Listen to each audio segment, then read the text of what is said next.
하여 주실 줄로 믿습니다. 오늘이 무슨 날이냐? 오늘이 예수님이 부활하신 날입니다. 예수님이 무덤 속에서 사흘 동안 기다리셨다가 무덤을 깨트리고 죽음의 권세, 사망의 권세를 이겨내시고 무덤 속에서 부활하신 날이 오늘이에요. 자, 그런데 예수님이 부활하셨다 이 말을 사람들이 잘 안 믿어요. 그래서 제가 증거를 보여드리려고 해요. 어떤 증거가 있느냐? 예수님의 부활하심이 사실이고 예수님의 부활하심이 진실이라는 것을 어떻게 증명할 것이냐? 이렇게 증명할 수 있어요. 자, 보십시오. 만약에 예수님의 부활을 어떤 사람이 만들어낸, 꾸며낸, 조작해낸 사실이라면 오늘 이와 같은 일들이 일어날 수가 없어요. 어떤 일들이요? 이렇게 부활절을 맞이해서 몇 달 동안 열심히 부활절 찬양을 준비하는 이런 성가대가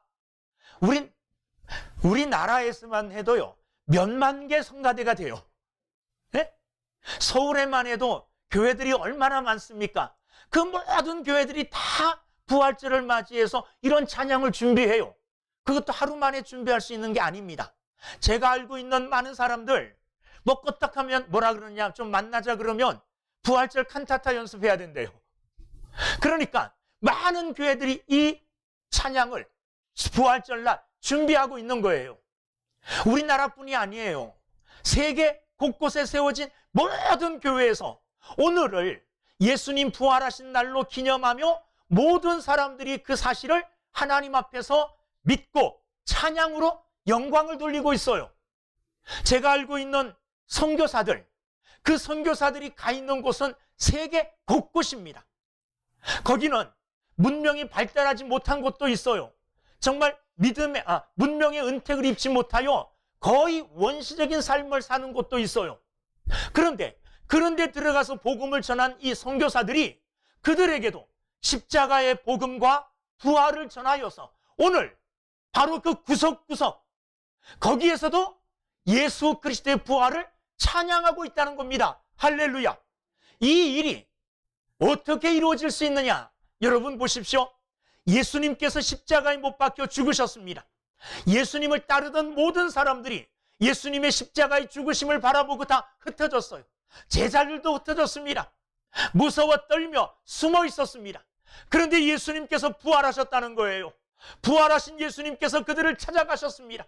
그리고 그들에게 자신의 부활을 가르쳐 주셨어요. 보여주셨어요. 심지어 의심하는 자들에게는 손바닥에 못자국을 보여주면서 심지어 그 손을 옆구리에 갖다 대주면서 내 창자국을 보라, 만져보라, 이렇게 하면서 친히 예수님의 부활을 그들에게 보여주고 증거했습니다. 여러분, 처음에는 믿지 못했던 많은 사람들이 예수님의 부활의 그 사건을 직접 목격하고 예수님을 만나고 예수님이 하셨던 말씀들을 기억해내면서부터 야, 정말로 예수님이 부활하셨구나, 이렇게 부활을 믿는 사람들이 예수님이 십자가에서 처형당한 바로 그 도시에서 그들이 모였어요. 모여서 예수님을 증거하고 예수님을 찬양할 때에 그들 또한 예수님처럼 잡혀 죽을 줄도 몰라요. 목숨의 위험을 무릅쓰고 그들은 예수님이 십자가에서 죽으신 바로 그 도시에 모여서 예수님의 부활을 큰 소리로 많은 사람들에게 외치며 증거했습니다. 마음을 같이하고 뜻을 같이 하는 사람들이 모여서 날마다 찬양하며 부활을 증거하는 이런 사람들의 모임이 곧 교회로 이어집니다. 그래서 교회가 생겨나요. 부활을 믿고 예수님을 믿는 사람들이 흩어져서 이 부활을 증거하고 예수님의 십자가의 복음을 증거하여 곳곳에 뭐가 세워지느냐? 교회들이 세워져요. 그 모든 교회들이 다 같이 뭐 하고 있습니까? 예수님의 부활을 증거하고 있어요. 예? 증거하고 있어요. 그때로부터 세워진 교회가 여기저기 세워지면서 세계 곳곳에 하나님의 교회, 하나님을 섬기고 믿음을 가진 예수 그리스도의 부활을 입으로 시인하고 증거하는 자들이 모여서 교회들을 이루었는데 그 교회가 오늘까지 그대로 전하여져서 여기까지 이르렀어요. 여러분, 예수님의 부활의 증거가 오늘 우리가 찬양하고 있는 이것만큼 더 확실한 증거가 어디 있습니까? 이것보다 더 확실한 증거가 어디 있어요? 만약에 예수님의 부활이 사실이 아니라면 예수님의 부활을 믿고 그것을 외치던 자들의 모임은 점점 소멸되어져 갔을 거예요. 점점 이 땅에 설 자리를 잃어버리고 사라져 버렸을 겁니다. 그런데 아니에요. 교회는 더욱더 왕성하게 예수 그리스도의 십자가와 예수 그리스도의 부활을 외치고 증거하는 사람들로 차고 넘쳐지고 있습니다. 여러분, 오늘 이 시간 모든 교회들이 예수 그리스도의 부활을 증거하고 찬양하는 이 사실이야말로 예수님의 부활이 역사적인 사건이요, 그리고 우리가 참으로 믿을 만한 사건이라는 것을 우리가 눈으로 볼 수 있는, 손으로 잡을 수 있는 확실한 증거임을 저는 믿습니다. 이것 보고도 믿지 못한다면, 이것 보고도 예수님의 부활이 가짜다, 거짓이다, 만들어낸 것이다 이렇게 말한다면 그 사람은 점검받아 봐야 돼요. 돌봐줘야 돼요. 생각해 보십시오. 오늘까지 이르면서 예수 그리스도의 부활을 담대하게 이렇게 정말로 자신 있게 당당하게 교회들이 외치고 있는데, 그럼에도 불구하고 교회의 그 외침을 받아들이지 않는 수많은 사람들이 있어요. 여러분, 예수님의 부활이 또한 확실하다는 사실을 어디에서 알 수 있느냐? 예수님의 부활을 믿는 사람들의 삶의 모습을 보면 알 수가 있어요. 삶의 모습을 보면. 고린도전서 15장은 부활장입니다. 부활장 마지막 57절 58절은 예수 그리스도의 부활에 관한 마지막 결론이라고도 할 수 있어요. 마지막 이 결론 부분에서 뭐라고 말하느냐? 57절에 보십시오. 우리 주 예수 그리스도로 말미암아 우리에게 승리를 주시는 하나님께 감사하노니. 부활장에서 마지막 정말로 결론적으로 말하는 게 뭐냐? 우리 주 예수 그리스도로 말미암아 우리에게 뭘 주신다고요? 승리를 주신다. 이김을 주신다는 겁니다. 여러분, 예수 그리스도의 부활을 바라보고 부활을 확신하는 자들의 삶은 바뀌게 돼 있어요. 그 부활을 근거한 삶으로 변화되어져 가게 되어 있습니다. 예수님의 부활은요, 세상의 모든 것을 바꿀 수 있는, 돌이킬 수 있는 강한 능력이 있습니다. 아무리 험악하고 아무리 약한 사람일지라도 예수 그리스도의 부활, 이 믿음을 가진 자들은 그의 삶이 바뀌어질 수밖에 없어요. 어떻게 바뀌어지느냐? 오늘 57절과 58절에서 부활을 확신하고 부활을 믿는 자들은 세 가지로 바뀌어진다 그랬어요. 그의 삶이. 첫째, 무엇이 바뀌느냐? 57절 아까 읽은 말씀, 우리 주 예수 그리스도로 말미암아 우리에게 뭘 주시는? 승리를 주시는. 그런데 승리한다 그러면 뭐에 대해서 승리하느냐 이야기가 돼야 되는데 그건 없어요. 그거 어떻게 할 수 있느냐? 15장이 무슨 장이라 그랬어요? 부활장이라 그랬죠. 자, 부활은 뭘 전제로 합니까? 죽음을 전제로 해요. 죽지 않으면 부활을 꿈꾸지 않아도 돼요. 죽지 않으면 부활이라는 것을 소망하지 않아도 돼요. 그런데 부활은 죽음을 전제로 하는 거예요. 오늘 57절에서 말하는 이 승리는, 이 이김은 무엇으로부터의 이김이냐 하면 죽음으로부터의 이김이에요. 부활을 믿는 자들은요, 이제 죽음을 바라보는 시선이 바뀝니다. 부활을 믿지 아니하고 믿음이 없는 자들은 죽음을 두려움으로 바라봐요. 죽음은 우리가 태어나면서부터 우리를 따라다닙니다. 우리를 따라다녀요. 우리를 따라다니면서 죽음은 우리를 위협합니다. 우리에게 두려움을 주고 우리에게 죽음은 정말로 공포를 심어주는 겁니다. 그런데 부활을 믿는 사람들은 이 죽음의 공포와 죽음의 두려움에서 벗어나서 이제 죽음을 어떻게 바라보느냐? 야, 내가 너 이겼어. 내가 너를 이겼단 말이야. 이렇게 죽음을 향하여 승리자의 입장에서 죽음을 바라보게 되어 있는 겁니다. 여러분, 우리는 죽음을 극복하고 죽음을 이겨냈습니다. 죽음과 싸워 승리한 자들입니다. 믿는 자들은요, 부활을 확신하는 자들은 죽음을 바라보는 시각이 달라요. 어떻게 바라보느냐? 죽음이 끝이 아니에요. 죽음이 마지막이 아닙니다. 죽음은 새로운 시작이에요. 하나님 나라에서의 영원한 생명의 시작이라고 죽음을 바라보게 돼요. 그래서 믿는 자들, 부활을 소망하는 자들의 삶의 모습을 어디에서 가장 세상 사람들과 다르게 구별되어 볼 수 있느냐 하면 장례식장 가서예요. 세상 사람들의 장례식장은 슬픕니다. 울음이 있어요. 그러나 성도의 장례식장에는 뭐가 있습니까? 찬양이 있습니다. 그래서 우리는 이 장례식을 뭐라고 이야기하느냐? 때로는 천국 환송식. 천국으로 가는데 천국으로 가는 것을 환영해 주는 환송식이라고 불러요. 그리고 환송 예배 이렇게 부르기도 해요. 천국으로 이제 가시는데 천국 가는 것을 환영해 주는 거예요. 이 세상의 모든 고통과 수고와 이 세상의 모든 짐을 다 벗어버리고 승리자로 어디에 들어가는 겁니까?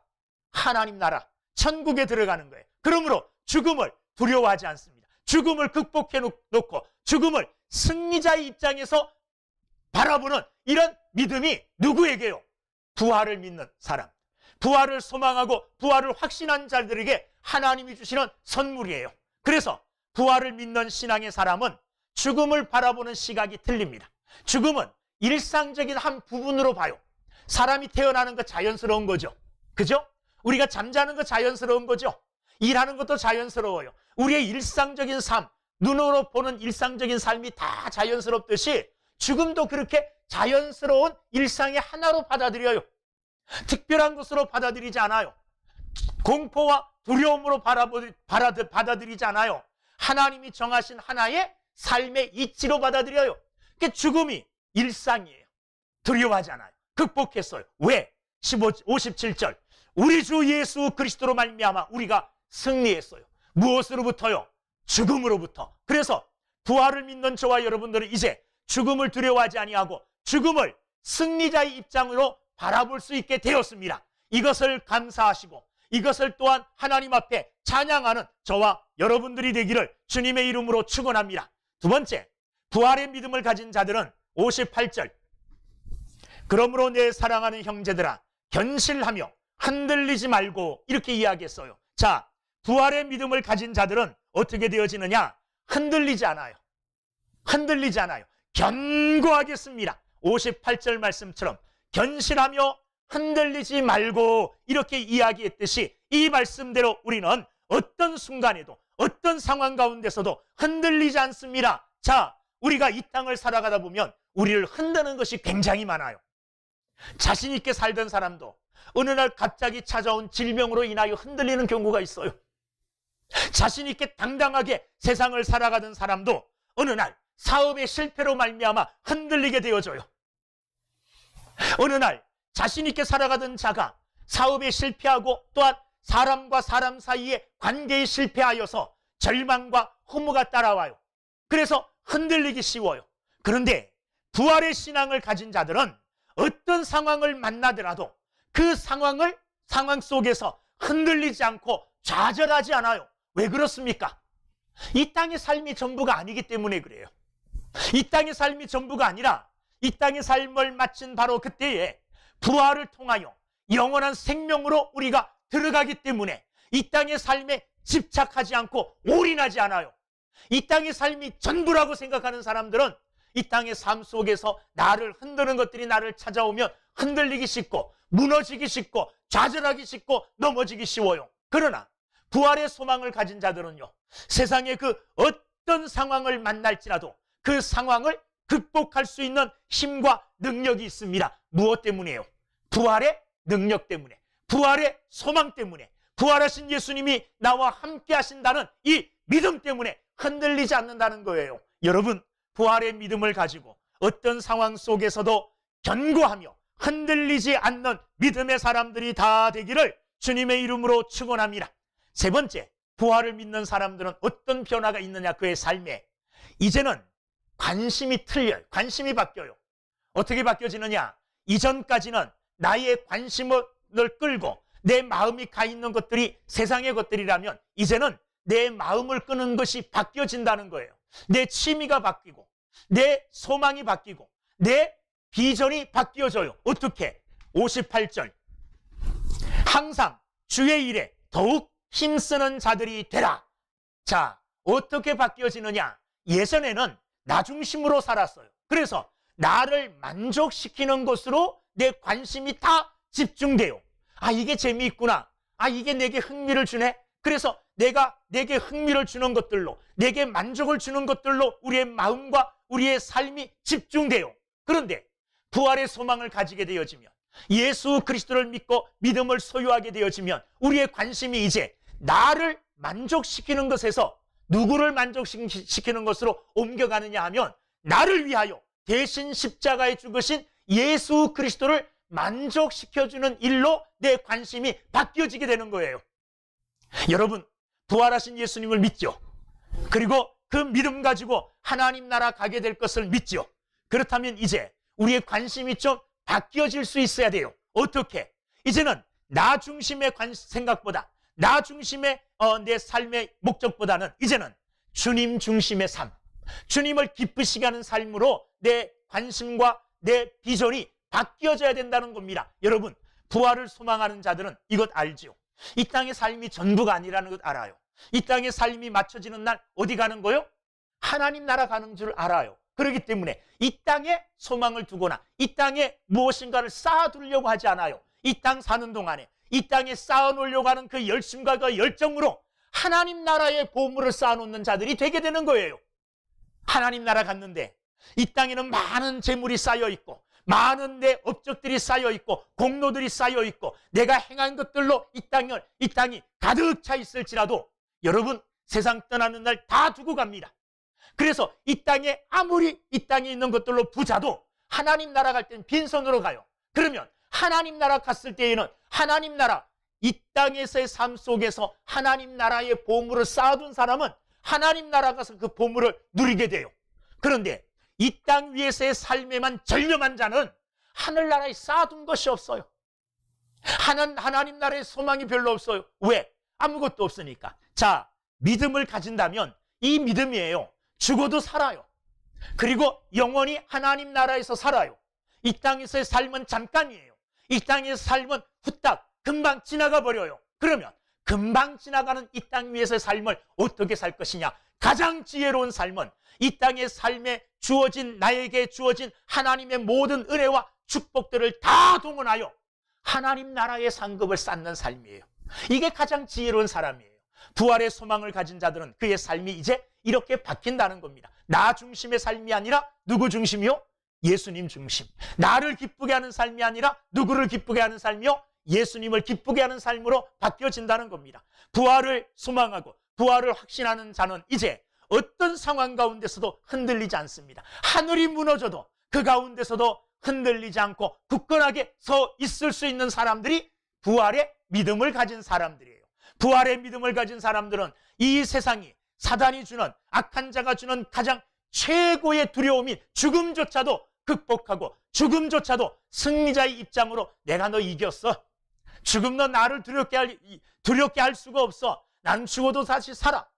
영원한 부활의 생명을 소유해서 죽음을 이긴 자로 살아가게 되어지는 겁니다. 여러분, 부활을 확신하고 부활을 믿는 자로 죽음을 승리자의 입장에서 바라볼 뿐만 아니라 이 땅을 살아가는 동안에 하나님 나라의 상급을 쌓아두며, 그리고 견실하며 흔들리지 않고 믿음으로 살아가는 우리 모두가 되기를 주님의 이름으로 축원합니다. 기도하겠습니다.